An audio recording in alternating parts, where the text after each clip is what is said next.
कि चाइना ने बेसिकली पाकिस्तान के साथ जैसे कहते हैं ना हाथ कर दिया। नॉर्मली लोगों को इसका पता नहीं चला और मुझे नहीं पता कि पाकिस्तान का मीडिया या पाकिस्तान के जो थिंक टैंक्स हैं या इंटरेस्ट ग्रुप्स हैं, वो इसको किस तरह लेंगे। अरबी भी नाराज़ हो गए और आपको पता है कि सऊदी फॉरेन मिनिस्टर और कुछ और फॉरेन मिनिस्टर जो थे, वो चले गए और वो परेड भी देख के नहीं गए। खैर एनी हो ये भी एक स्टोरी है कि उन्होंने परेड क्यों नहीं देखी। आई थिंक कुवैती थे और कुछ और अरब ममालिक के तुर्की के फॉरेन मिनिस्टर जो थे, वो भी चले गए। अपने आपको चाइनीज़ ब्लॉक में डाल रहे हैं, ये हमने फैसला कर लिया है। द रीज़न बिहाइंड इज़ कि जो अमेरिकन्स हैं, वो हमारी इज़्ज़त नहीं करते, ये है प्रॉब्लम। तो चीनी जो है ना वो फ्रस्ट्रेटेड भी हो जाते हैं, उनको पता है ये अपने प्रोमिसेस भी डिलीवर नहीं कर सकते। गो के चाइना को जब इंडियंस भले कहते रहे कि टू फ्रंट वॉर है, जो भी होगी, लेकिन जब भी कोई मौका आएगा चाइना और पाकिस्तान का कोई ऐसा इत्तेहाद होने वाला नहीं है। ये मेरी अंडरस्टैंडिंग भी है, मेरी इन्फॉर्मेशन भी है। जय हिंद। स्वागत है आप सबका दी तथ्य न्यूज में। साथियों, जो पाकिस्तान ने एक्स्ट्राऑर्डिनरी सेशन किया था ओआईसी का, जो उसमें वर्ल्ड रिकॉर्ड बनाया था, वास्तविकता में वर्ल्ड रिकॉर्ड बना भी। जितने अमीर देश थे, चाहे वो बहराइन हो, कुवैत हो, चाहे आपका सऊदी हो, यूएई हो, तुर्की हो, जिनके पास थोड़ा बहुत पैसा है, वो सब के फॉरेन मिनिस्टर इन्होंने बुलाया था 2 दिन के लिए कि आओ भाई। मेन उद्देश्य यही था कि पाकिस्तान का जो ये इतना बड़ा दिन है, खास दिन, उसमें परेड देखो। उससे पहले ही वो सब बीच बीच कॉन्फ्रेंस में छोड़ करके भाग गए। इससे बड़ी बेइज्जती पाकिस्तान के लिए क्या हो सकती कि बीच कॉन्फ्रेंस में ही जिनको बुलाया था अमीर अमीर, वो सब भाग गए। जो गरीब थे वो तो टिक गए, उनसे इनको कोई फायदा नहीं है, तो वैसे खुद ही चाहते तो भाग जाए। जिनके पास में कोई खुद के खाने का पैसा नहीं, उनके विदेश मंत्री टिक गए। और जो बची कुची हुई कसर थी, वो चाइना ने पूरी कर दी। चाइना ने इस समय एकदम से कह सकते हैं कि जो पाकिस्तान के कंधे पे रख के गोली चलाई है अमेरिका की तरफ, और इसमें पिटेगा सबसे पहले पाकिस्तान ही। पूरी चीज़ क्या, उधर हम चलते हैं। आप चैनल को सब्सक्राइब करके बेल आइकन दबा लें। वो भी एक क्वेश्चन मार्क है कि सऊदी फॉरेन मिनिस्टर का टर्किश फॉरेन मिनिस्टर का यहाँ पे ना रहने का क्या मकसद था? यानी कि 23 मार्च की परेड के हवाले से हमने कहा था कि जो फॉरेन मिनिस्टर्स आएँगे, उनको हम पहले वो 23 वो अपना ओआईसी का एक सेशन अटेंड करेंगे जिसके लिए वो ज़ाहिर बात है आ रहे हैं, फिर उसके बाद वो 23 मार्च की परेड देखेंगे। तो उसमें चाइनीज़ फॉरेन मिनिस्टर वांग जी तो वहाँ मौजूद थे, लेकिन कोई और फॉरेन मिनिस्टर जो कि इम्पोर्टेंट कंट्रीज़ के वो नहीं मौजूद नहीं थे। चाइना कहता है कि चाइना और पाकिस्तान जो है, वो जो रशिया के बारे सैंक्शंस हैं, वो उसके बारे में कंसर्न्ड है। अब वो ज़ाहिर बात है जो स्टेटमेंट दी है, उसपे हम उनको ना तो नहीं कह सकते थे, कि ये स्टेटमेंट आप इस्लामाबाद से ना दें, क्योंकि हमारे इतने सेंसिटिव ताल्लुकात हैं, इतनी मुश्किल से हम चाइनीज़ फॉरेन मिनिस्टर को पाकिस्तान लेके आए, तो उतो ओबवियसली उन्होंने कभी ये जनाब कि तुसी ये नहीं कह सकते, ठीक है? आप ये इस तरह की सेंसिटिव चीज़ नहीं कह सकते।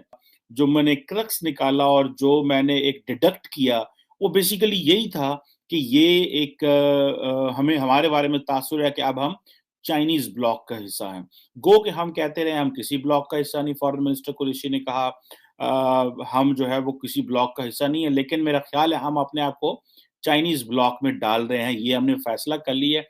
द रीज़न बिहाइंड इज़ कि जो अमेरिकन्स हैं वो हमारी इज़्ज़त नहीं करते, ये है प्रॉब्लम।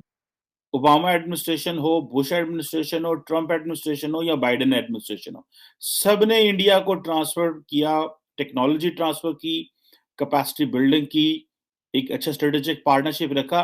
पाकिस्तान में तो हमारी लीडरशिप को इतना अंदाज़ा ही नहीं था कि हमने इनसे क्या लेना है।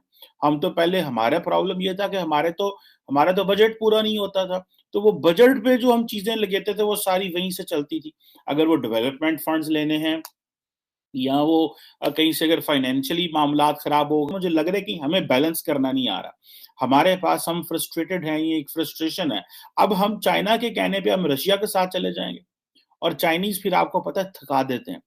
हमें आदत नहीं है थकने की। हम तो फटाफट तरलों पे आ जाते हैं कि नहीं हमें ये पैसा दो मुझे। तो चीनी जो है ना वो फ्रस्ट्रेटेड भी हो जाते हैं। उनको पता है ये अपने प्रोमिसेस भी डिलीवर नहीं कर सकते। लेकिन समहाउ दे रिस्पेक्ट कि यार इनकी मिलिट्री बड़ी है, इंपॉर्टेंट प्लेयर है, इंडिया के नेबर हैं। गो के चाइना को जब इंडियंस भले कहते रहे कि टू फ्रंट वॉर है, जो भी होगी, लेकिन जब भी कोई मौका आएगा चाइना और पाकिस्तान का कोई ऐसा इत्तेहाद होने वाला नहीं है। ये मेरी अंडरस्टैंडिंग भी है, मेरी इन्फॉर्मेशन भी है। ये इंडिया ने अभी मिसकैलकुलेशन थोड़े दिन पहले की है डेलिबरेटली। अभी आपको पता है ना, जानबूझ के उन्होंने वो अपना एक मिसाइल छोड़ा बेसिकली। वो कहते थे यानी ना इंडियंस, जो डिफेंस मिनिस्ट्री के लोग या इंडियन आर्मी के लोग, कि जनाब वो हम रूटीन मेंटेनेंस और ये थी टेक्निकल मेल फंक्शन, ऐसा कुछ भी नहीं था। That was all planned, designed, कि जी पाकिस्तान में ये करना है हमने। हम क्यों एग्री हो गए वांग यी साहब के साथ ये कहने के लिए कि पाइन तुसी जो है वो हमसे ये स्टेटमेंट क्यों दिलवा रहे हो? आपको पता है कि हमारे अमेरिका के साथ ताल्लुकात कैसे हैं, we are in difficult war, जिसे कहते हैं ना डिफिकल्ट टेरेन के अंदर हम बैठे हुए हैं। सो हमें ये चीज़ें करना कराना ये एक का मेरा ख़्याल है दिस इज़ अनफेयर, और इनको ये चीज़ नहीं कहनी चाहिए थी।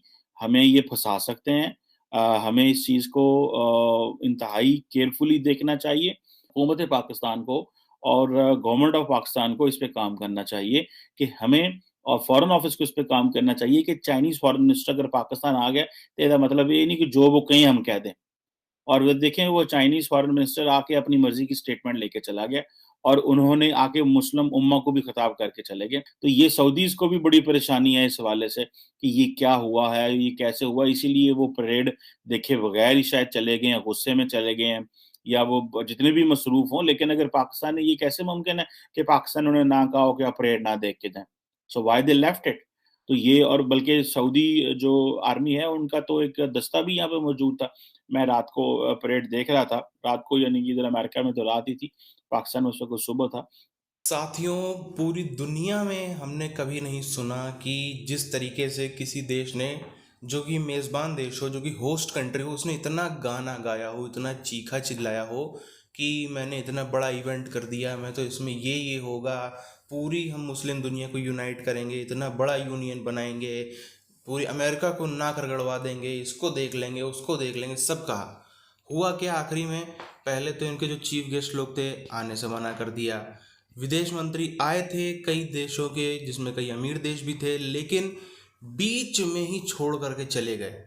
अब बीच में छोड़ करके जाना ये कितनी बेइज्जती की बात है पाकिस्तान के लिए। हालांकि वैसे पाकिस्तान को इज्जत नहीं है, लेकिन फिर भी ये दुनिया में रिकॉर्ड बन गया है कि पहली बार कभी ऐसा हुआ है कि 56-57 कंट्रीज किसी एक कॉज के लिए, किसी एक उद्देश्य के लिए इकट्ठे हुए, मीटिंग हुई, होस्ट कंट्री ने बुलाया कि भाई आओ हमारे यहाँ परेड देखो, हमारा ऐसा ऐसा पाकिस्तान डे हमको मनाना है।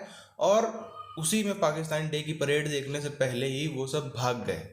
एक फूटी कौड़ी न देते वो तो चलो ये झेल जाते हैं जैसे तैसे करके, दिल में पत्थर रख के, लेकिन बीच में भाग गए, इससे सब चीज़ें, तस्वीरें साफ हो जाती हैं।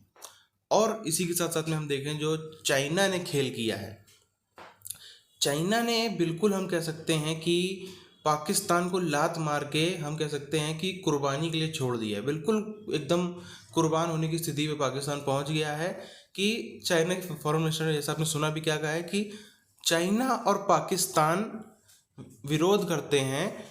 मतलब कि चाइना और जो पाकिस्तान है वो रशिया के साथ में सपोर्ट में। अब यहाँ पर ये बात, इस चीज़ को चाइना भी अच्छी तरीके से जानता है कि पाकिस्तान की कोई हैसियत नहीं है, ना पाकिस्तानी फौज इस काबिल है कि रशिया के लिए जाके कुछ मदद कर सके, ना पाकिस्तान कुछ पैसे से तो भूल ही जाओ, वो तो बहुत ही दूर की चीज़ है। किसी भी तरीके से ना फौज के स्तर पे, ना पैसे, ना टेक्नोलॉजी, ना कुछ ना कुछ, कोई भी ऐसा तरीका नहीं, ना कोई, जैसे तुर्की के पास चलो कम से कम ऐसे ड्रोन्स हैं, तुर्की ड्रोन्स के लिए जाना जाता है कि भाई तुर्की के ड्रोन जो है जिस कंट्री के पास चले आएंगे उसको फ़ायदा होगा। वही हम देख भी रहे हैं, यूक्रेन के पास तुर्की के ड्रोन है जिससे यूक्रेन को बहुत बड़ा फ़ायदा मिला है। इतने दिन वो झेल गया है लड़ाई को, तो उसमें बहुत बड़ा हाथ है तुर्की के ड्रोन्स का। इनके पास तो ड्रोन तो क्या, इनके पास तो एक कुछ भी नहीं है, एक चवन्नी की भी कोई चीज़ नहीं है जो ये दे सके कि हाँ भाई रशिया ये ले लो, इससे आपको बहुत ज़्यादा मदद हो जाएगी। और उसके बावजूद भी चाइना ने कहा कि चाइना और पाकिस्तान रशिया के साथ में खड़े हैं, अमेरिका का भी से विरोध करते हैं। तो इसका साफ तौर पर संदेश है कि चाइना ने पाकिस्तान को धकेल दिया कि भाई मेरे ऊपर आँच ना आए, क्योंकि चाइना ने भी देखा कि भाई जिस तरीके से रशिया के ऊपर जो सैंक्शन एक के बाद लग रहे हैं, रशिया झेल जाएगा। उसके पास में रिजर्व्स हैं, उसके पास में खाना पीना राशन के भी रिजर्व्स हैं, पेट्रोलियम के भी रिजर्व्स हैं, जितनी ज़रूरत की चीज़ उसके भी रिजर्व हैं, और उनके पास में कैश रिजर्व भी इतने हैं कि वो उनकी आबादी के हिसाब से बहुत है, पर्याप्त है। चाइना के पास आबादी इतनी ज़्यादा है, उसको अगर सैंक्शन लगेंगे वो झेल नहीं पाएगा उस चीज़ को। इसीलिए पाकिस्तान को लात मार करके आगे मरने के लिए छोड़ दिया। पाकिस्तान ने पलट के देखा तो पीछे चाइना भी भाग गया। वही स्थिति इस समय हो गई है कि अब जो है ये पाकिस्तान यहाँ पे फंस गया है। अब ये ना भी नहीं कर सकते, क्योंकि उस टाइम पे क्यों नहीं ना किया जब वो बोल रहा था। तो अब ये जो है ये गिरा गिरा के मारे जाएंगे, पीछे मुड़ के देखेंगे तो चाइना भी भाग चुका होगा। बहरहाल इस वीडियो को यहीं पर खत्म करते हैं, मिलते हैं आप चैनल वीडियोज़ में, तब तक के लिए जय हिंद।